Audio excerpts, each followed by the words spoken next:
Hello, everyone. What is going on? Welcome back to Breakpoint Breakdown. Chase is back today.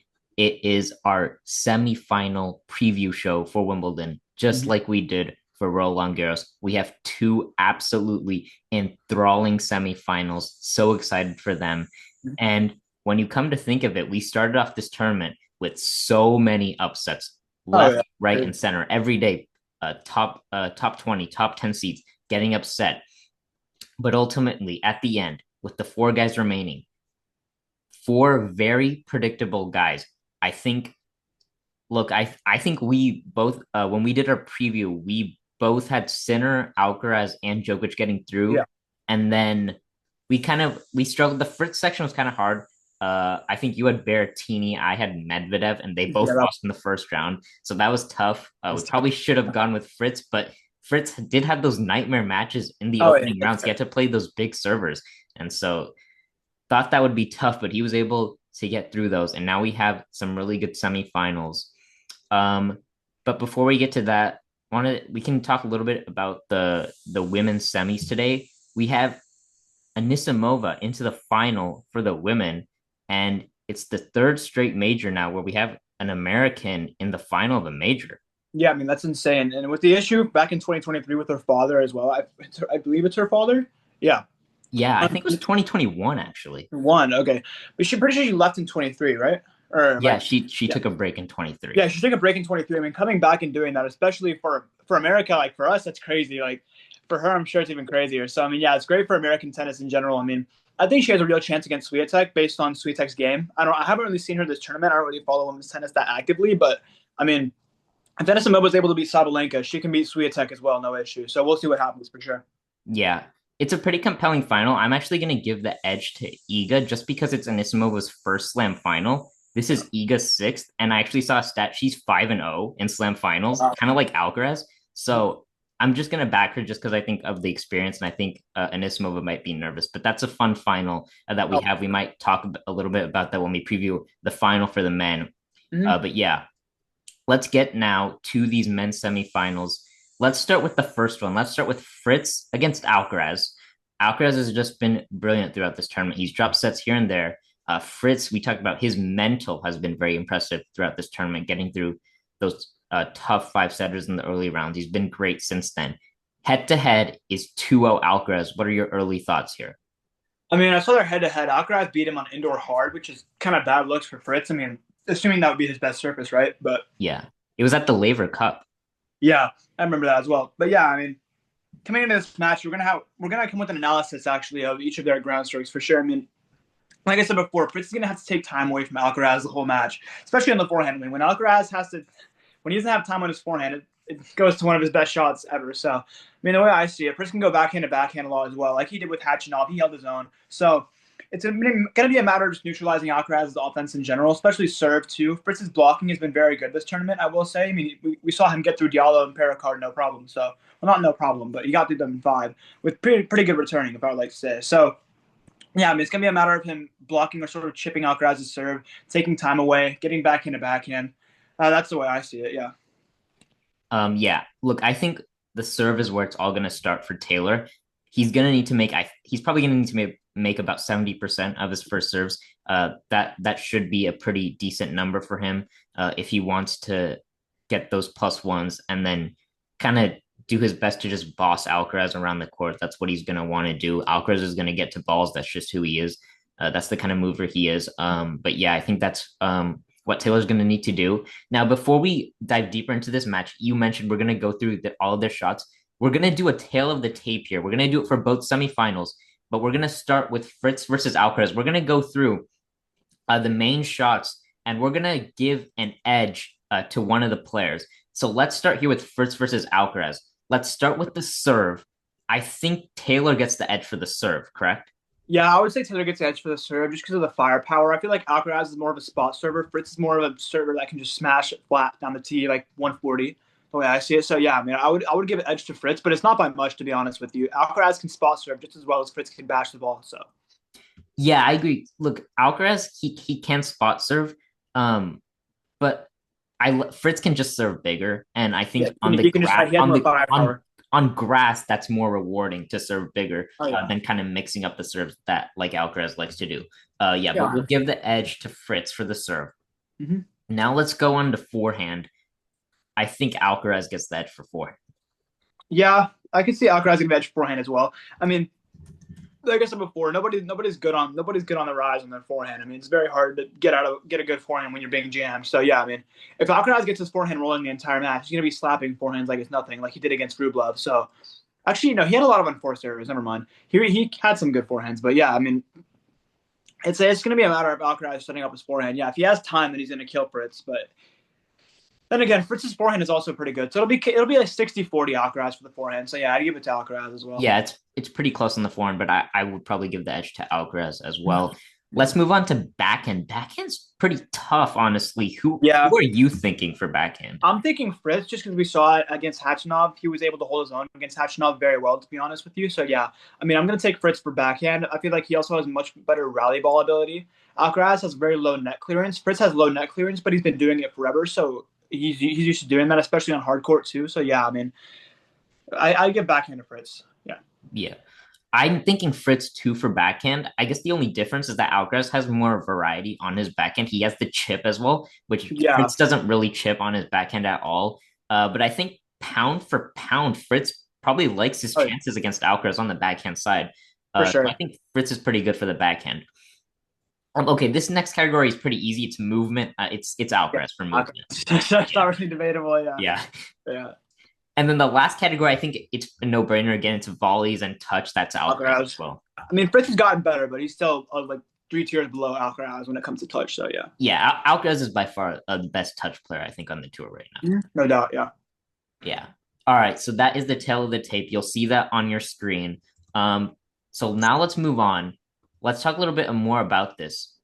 Fritz, again, I mentioned he's going to want to boss Alcaraz around the court. He doesn't want to get into rallies with Alcaraz and neutral rallies with Alcaraz because Alcaraz will just he'll take the first blow. He'll come after Fritz. Fritz wants to come after Alcaraz, so he's going to need to do that.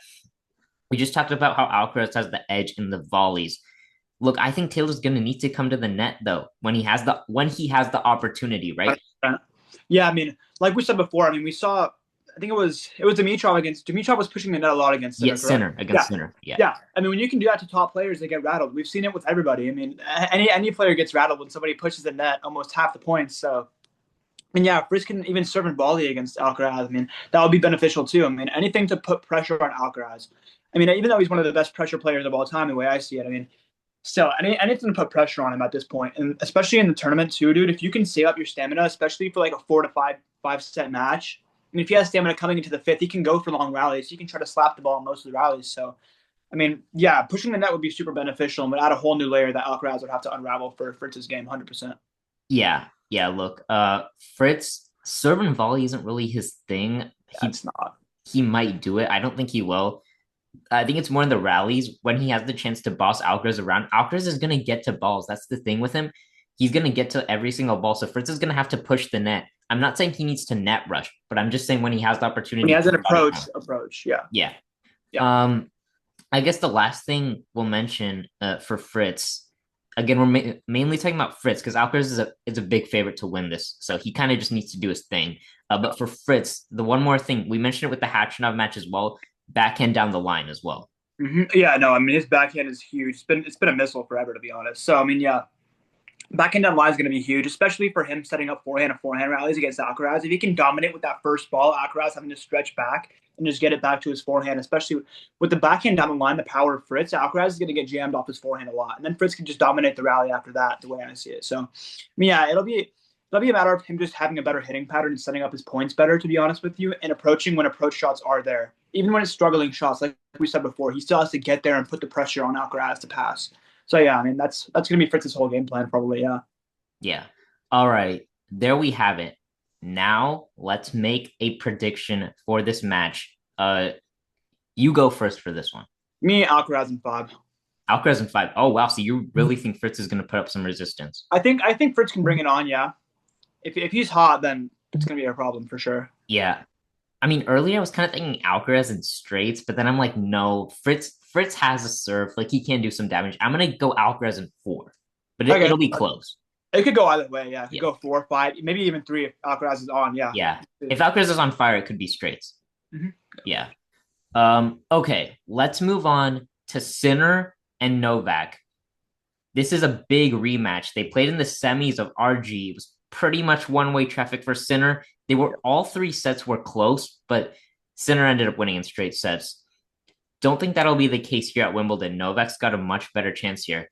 But Much let's better. talk first about their injuries because they're actually both coming in with a little bit of question marks. Sinner's elbow, I don't think that's much of a question mark anymore. Yeah, with his performance against Shelton, yeah, it's not a Yeah. question. Look, there was a moment though in the Shelton match in the second set. Shelton rocketed a serve in like the 130s. Sinner shanked it, and I think he felt a little bit in the elbow, and you saw him kind of touching it and shaking it out. So there was a moment there. But I think Sinner will be fine. Let's get to Novak though, because Novak he got it done against Kaboli on his third match point, but on his second match point, I don't know if you saw it, but he suffered a pretty heavy fall on the second match point. It looked very concerning. He might have done a hip flexor. Did you see that? No, I wasn't able to catch that. Was it a bad fall? He fall on his face? It didn't look great. Look, he only ended up playing 2 points after that. He ended up winning both those 2 points and getting it done because he was so close to the end. But yeah, it didn't look like a great fall. I think he'll be fine though. He might have done a hip flexor. So I think he'll be fine. I don't think he practiced today, which is a little bit of a concern. But Yeah, some. yeah, I mean, we do see players more and more now skipping their days off. So it'll be interesting to see that. But let's get to this matchup. Let's get to the tail of the tape, just like we did for Fritz and Alcaraz. Mhm. Now, this matchup is a lot more tougher because both of these guys are very similar when they play. But let's start Sinner Djokovic, and let's start with the serve. Off serve, give me Novak simply due to his whole offense being based on that serve. I feel like Jannik's his spot serving is efficient as well, but Novak's been doing it his entire career. I mean, if he needs a big game from his serve, it's going to be here and in the final as well if he tends to make it there. So, I mean, yeah, for me, Sinner's like a Novak 2.0 basically, except much younger with much more firepower. But when it comes to serving, Novak's been serving forever. I mean, his spot serving has been accurate forever as well. I mean, yeah. Novak is slightly better than Sinner in the spot serving category, in my opinion. Okay, yeah, that's exactly what I was gonna say. It's pretty. I think serve is probably maybe where it's not as close. Sinner probably can have more pop on a serve, but Novak's at this point in their careers, Novak's spot serving is better than Sinner's. So you got to give the edge to Novak for the serve. Yeah, no, for sure. Yeah, all right. Now it's gonna start getting tougher. Forehand. Okay, well, you also have to consider all the injuries, everything else. I mean, the way Sinner was playing versus Shelton, I didn't really see a problem with his elbow. So give me Jannik simply due to not not per se the angles that he can take. I think Novak outpowers him in angles when it comes to topspin like shots that go wide, but for depth and power, give me Jannik all the way. So I'm going to take Jannik entirely on the forehand, simply just due to him being able to out firepower Djokovic and being able to jam him more, especially on the baseline. If Novak plays up on the baseline, he's going to get killed the whole time, forehand to forehand. Because Jannik, if Novak tries to pull them wide in the forehand, Jannik's going to flatten it out left, like we saw against the final with Alcaraz. So, I mean, yeah, Jannik's forehand just has more firepower. Give me Jannik. Yeah. I think it's interesting because for the serve, we said Sinner's got more firepower, but Djokovic has better placement. I think it's the same here for the forehand. Yeah, I think firepower is going to matter more on when we grass, come to the ground strokes. 100%. And we'll get a little bit later, but we'll talk about how this might fare up when we get to the extended rallies in this one, because we will see that for this matchup. But yeah, I like Sinner in the forehand department too, simply because he has that extra firepower. Look, that elbow, it is an issue, but I mean, I don't think it is anymore. I'm going to give the edge to Sinner as well. Yeah. Okay, let's move on to backhand now. Okay, backhand.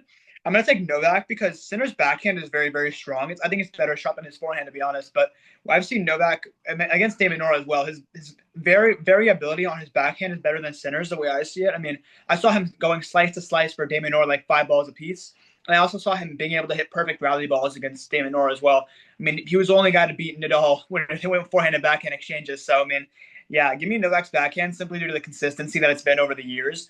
and he can actually take the top off compared to like Zverev, where Zverev can go deep, but he can't take power off of that. I mean, Novak can hit through his backhand down the line very well compared to Sinner. Sinner can blast a backhand, but he won't blast a backhand off like a ball on the rise. That's where Novak comes in and just his backhand takes over. To be honest, it's one of probably the best backhand of all time. Give me Novak Djokovic. Okay. I think I'm gonna disagree here. I think I like Sinner too on the backhand. So this is gonna be an interesting one. I don't know if we can come to an agreement here, but I like Sinner on the backhand. It's so close. I think the backhand is by That's far very, the very. closest. I think pound for pound, Sinner has the edge. I think with Sinner's backhand, he can move Novak around more at this point. Mm-hmm. Novak's backhand is very precise. He can put it in locations that can trouble Sinner. But Start like Sinner can. I think Sinner right now in their careers at this point, I'm gonna give the backhand edge to Sinner. So I don't know. Should we just give them both the edge? Should we just give it to both of them for backhand, or do we want to? I don't know. What do you want to We do? just give it to both of them, Both of sure. them, right? Yeah, yeah. Yeah, This one's tough. it could go both ways. Yeah. Yeah. Okay, this one's interesting. Movement. Who are we giving the edge to for movement? Movement, give me Jannik. Novak is very old. I feel like he has some of the best lateral movement the game has ever seen. But I mean, he's 30. He's 38, guys. Come on. The guy cannot move like he used to. Jannik easily outpowers him in the moving category. I mean, we see Jannik take balls on the rise almost 90% of rallies as well. So, I mean, side to side, Jannik beats Djokovic. Speed, Jannik beats Djokovic. I mean, it's not really a debate. Jannik. Yeah. Look, for me, for movement personally, if Novak didn't have that fall, I was going to take Novak for movement. Right now, Djokovic on the grass moves better than Sinner. If you take into consideration all three surfaces and Sinner's movement on all three of them, he is by far superior on hard. We saw on clay this year, his movement improved on the clay, but I think on the grass, it's the toughest surface to move on. And I think he still struggles with that a little bit. Djokovic and Alcaraz are by far a little bit better. Sinner likes to slide a lot on the grass too, Yep. which I heard his coach say that he needs to slide in order to make himself feel better about his movement. So that's pretty interesting. I'm gonna give Sinner the edge on the movement though, just because of that fall we saw from Novak. I don't know if his movement is gonna be as good. So I'm gonna go with you as well. I think Sinner's got the edge on movement. Okay. Yeah, that's fair. Okay, and then the last category is volleys and touch. I think Djokovic right now. Djokovic, yeah, Yeah, Djokovic. I mean, Djokovic. he's been at it longer. I mean, his touch got better over the years as well. His overhead used to be one of his worst shots. I mean, that's gotten much better over the years. So yeah, give me Djokovic.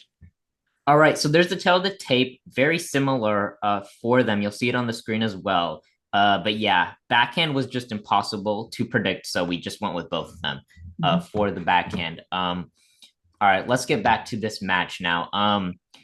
Djokovic's serve plus one is going to be crucial, isn't it? Oh yeah, surplus one is going to be huge, dude. Especially when they get into long rallies, Djokovic is going to be gassed. He's going to have plus one the whole time, to be honest. And if Jannik flattens out his forehand cross when he's on the defense like he did last time, if Djokovic can take that on the rise and just hit a pass, I mean, it's going to be the setup for most of his points on the deuce side. Yeah. Yeah. Look, I think Novak's wide serve on the deuce is one of the best, if Oh not yeah. the best in the game. He is going to need that, and he's going to need to be aggressive with his forehand and backhand, but he's going to need to use the plus one with his forehand. Be aggressive with the forehand. Just like we talked about Fritz having to boss Alcaraz around, Novak is going to have to boss Yeah. Sinner around on these Mm-hmm. courts. That's his best chance here. Uh, I'm looking here. Sinner at RG, he beat Novak from the baseline. He was just superior from the baseline. That was basically what happened in that matchup. Look, Novak on the grass, he has a better chance. Everyone's been talking about it. Sinner, he's just gonna need to try to do what he did at RG, even though it's harder on grass. He's gonna need to try to beat Novak from the baseline again. Uh, yeah, I think that's pretty much it for Sinner. But let's talk about the extended rallies thing again, because we talked about it with Demon Nora. Yeah. He was losing a lot of the extended rallies. And we know Alex is he's a counter puncher, and The counter. yeah, and he's very good in extended rallies too. But it was surprising to see how well he did against the greatest in extended rallies. Yeah, no, I mean for Djokovic, like I said before, I mean he has so much variability on the backhand and the forehand. I mean he's done it forever too. I mean he can play long rallies. We've seen him go like 40 plus balls against Nadal and 30 plus balls, like 3 points in a row. I mean the guy is built for long rallies. Like I said before as well, Sinner has youth on him, which I feel like will benefit Sinner a lot in long rallies. But like we said, if Djokovic can boss him around in points, you can't do anything when you're getting thrown around the court for 5 different balls. So I mean, yeah, like we said before, I said this before as well. Novak plays very consistent offense. He doesn't play full like blast the forehand down the line and win the point. He'll play, oh, I'll pull you wide and then I'll pass you. That's the way Novak plays. That's the way he was taught to play. So that's the way they're both taught to play as well. But I mean, the way I see it, if Sinner's able to boss him on the forehand, he's gonna win every single long rally there is. I mean, because like I said before, Sinner sets up points very very well, just like Novak. So I mean, long rallies give me Jannik due to youth, but I feel like it'll be very, very close. It'll be closer than it was in Roland Garros, which is why I think it'll go 4 or 5. But I feel like Jannik will still have the edge in long rallies. Yeah. Do you think Jannik should try to stay in the center of the court and try to just rally with Novak? Or do you think he should try bossing him around? I feel like Novak's going to try to take initiative, so I feel like Sinner's going to be on the defense a little bit more. Yeah. But yeah, come late into the rally, Sinner's going to be playing a lot more offense because Novak is going to be going on the stretch the whole time. His movement's much slower than Jannik, so yeah. I mean, he's gonna be Novak's gonna be forced to play very very good defense against Sinner. Yeah. Okay. I forgot to mention earlier, but let's get to the head-to-head in this one. It's very close. They've met 9 times. It's 5-4 Sinner. But Sinner's won the last four and the last Okay. five out of six. Yeah. Okay. So since the end of 2023, it's been all Sinner, and that's when he really rose up. Sinner has by far been Novak's toughest matchup in the last couple years. Um, Look, Novak though is 2-0 against Sinner on the grass. They played in 22 and 23. 2022 they played. Sinner had actually just beaten Alcaraz in the round of 16 because they were ranked lower earlier then. They Yeah. played in the quarters. Sinner got up 2-0 against world number one Djokovic, and Uh, Novak just he was known back then, especially for doing the bathroom break and then coming back resetting, and he ran through Jannik in the last three, 2, and 2. So yeah. he was great there, and then he won in straight sets against Sinner in 2023. But Sinner's a different player than he was back in those years. It's a fascinating matchup that we've got on our hands. I think it's going to be much closer than RG. Would you agree? Yeah, no, 100%. I see it going for most likely 5. To be honest, they're both literally prototype of the same player. So Yeah, just one's younger, but one has more of a clutch gene. So yeah, we're gonna see what happens with that. It's gonna be a very good match for sure. yeah, they're similar. Sinner's just younger and probably hits a little bit bigger, but Yeah, yeah. Um, okay, is there anything else that we need to talk about, or should we get to the prediction? we can get to the prediction. Honestly. Okay, this is tough. It's very tough. I think it's 60-40 Yannick, I would say probably. Yeah, Look, 65. look, Novak could win this matchup. I think he could, but Because I'm giving the edge to Sinner. I'm going Sinner in 5. I'm going Sinner in 5 too, just due to the youth. I mean, they play borderline the same game. Sinner just has more firepower and is younger. So yeah. Yeah. By the way, do you think if Novak wins this in 5, and let's just say he does play Alcaraz in the final at 38 years of age and coming off a 5-setter, I mean, I think his chances go down against Alcaraz in the final. His chances go down much more. Yeah, I mean, considering Alcaraz beats Fritz in 3 or 4, let's say, then yeah, Yeah. it's gonna be very, very, very low for him. Yeah. I think Novak, if he wants a chance in the final, I think he's going to have to get done in 4 against Sinner. 100%. Yeah, Yeah. 100%. He can't wait. He can't waste a set. He cannot. He just Yeah. can't. Yeah. I guess the one more variable we mentioned, it's just how Novak pulls up after that fall. I think he'll be fine. But that's just something to consider moving forward. But there you have it, everyone. That is our Wimbledon preview show. We will be back tomorrow to talk about these big semifinals. They are just two fascinating matchups. We are so excited for that. But yeah, Yeah, for sure. Again, thank you guys all for your continued support. Our handle on all the platforms that we have is Breakpoint Breakdown 1 on Instagram, Twitter, YouTube, and TikTok. TikTok. Yeah, Yeah. TikTok. Sorry, I forgot about TikTok. Yeah. But yeah, thank you Yeah. guys for your continued support. Again, we do it for the fans. We do it for the whole tennis community in general. We do it for ourselves as well. We love doing this. Thank you all so much, and we'll see you in the next one.